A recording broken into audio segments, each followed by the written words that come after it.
বড় ব্যবসায়ী আমার সাথে কথা হলো, তিনি বলছেন যে আগে ঘুষ দিতাম 1 লাখ টাকা, এখন দিই 5 লাখ টাকা। That's the truth, that's the reality.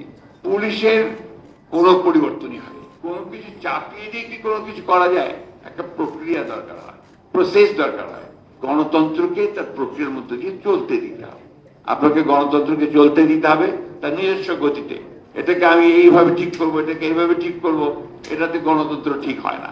Social media, সেই সোশ্যাল মিডিয়ার যে একটা ভয়াবহতা এই সমাজকে গ্রাস করে ফেলছে, এটা আপনারা কতটুকু উপলব্ধি করছেন আমি জানি না। আমার সরকারের উপদেষ্টা মধ্যে এখানে আছেন, ওনারা খুব ভালো করে উপলব্ধি করছেন যে আপনার যে মব তৈরি করার যে ব্যাপারটা, সেটা কিভাবে সরকারকে আপনার মাঝে মাঝে আক্রমণ করছে।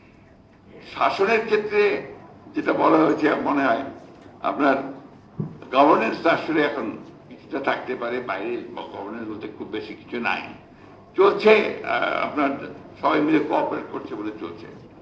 আমি গতকালই একজন বড় ব্যবসায়ী আমার সাথে কথা হলো, তিনি বলছেন যে আগে ঘুষ দিতাম 1 লাখ টাকা, এখন দিই 5 লাখ টাকা।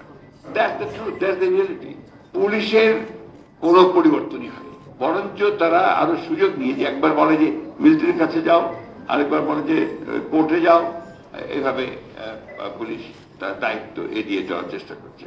কারণ তারা তো আসলে কনফিডেন্সই নেই। পুলিশ তো সেই পুলিশ না যে আপনার কনফিডেন্স নিয়ে কাজ করতে পারে, কারণ তারা তো আপনার ওই বিগত সরকারের সেই সমস্ত অপকর্মগুলোর সঙ্গে জড়িত ছিল। ফলে এই জিনিসটা একটা সহজ নয়। আমি জিনিসটা বলতে চাচ্ছি, এই জিনিসটা একটা সহজ নয়। এটাকে রাতারাতি আমরা সবকিছুকে বদলে ফেলতে পারবো না।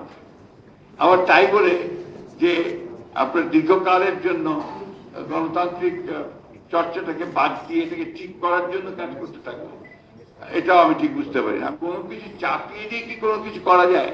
একটা প্রক্রিয়া দরকার হয়, প্রসেস দরকার হয়। গণতন্ত্রকে তার প্রক্রিয়ার মধ্যে দিয়ে চলতে দিতে হবে।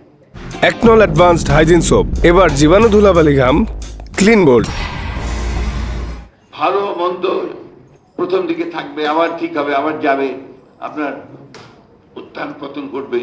কিন্তু একদম বাদ দিয়ে আবার এটাকে ঠিক করতে হবে, এটা ঠিক করতে হবে, করতে গেলে দেখবেন যে আমরা যেটা লক্ষ্য করছি সেটা ঠিক মতো কাজ করছে না। বর্তমান যে রাষ্ট্র কাঠামো আছে এর গুণগত পরিবর্তন দরকার। অর্থনৈতিক যে কাঠামো আছে তারও গুণগত পরিবর্তন দরকার, কিন্তু এটা একদিনে রাতারাতি কোনো সম্ভব নয়। আপনার এটার একটা প্রক্রিয়া দরকার, এবং সেই প্রক্রিয়াটা হচ্ছে গণতান্ত্রিক প্রক্রিয়া। আপনাকে গণতন্ত্রকে চলতে দিতে হবে তার নিজস্ব গতিতে। এটাকে আমি এইভাবে ঠিক করবো, এটাকে এইভাবে ঠিক করবো, এটাতে গণতন্ত্র ঠিক হয় না। একটা কথা বলতে পারি, রাজনৈতিক দল আপনাদের সঙ্গে, জনগণের সঙ্গে, এবং দেশের উন্নয়নের জন্য, দেশের একটা সমৃদ্ধ জায়গায় পৌঁছানোর জন্য রাজনৈতিক দল সব সময় এটি ভাবে।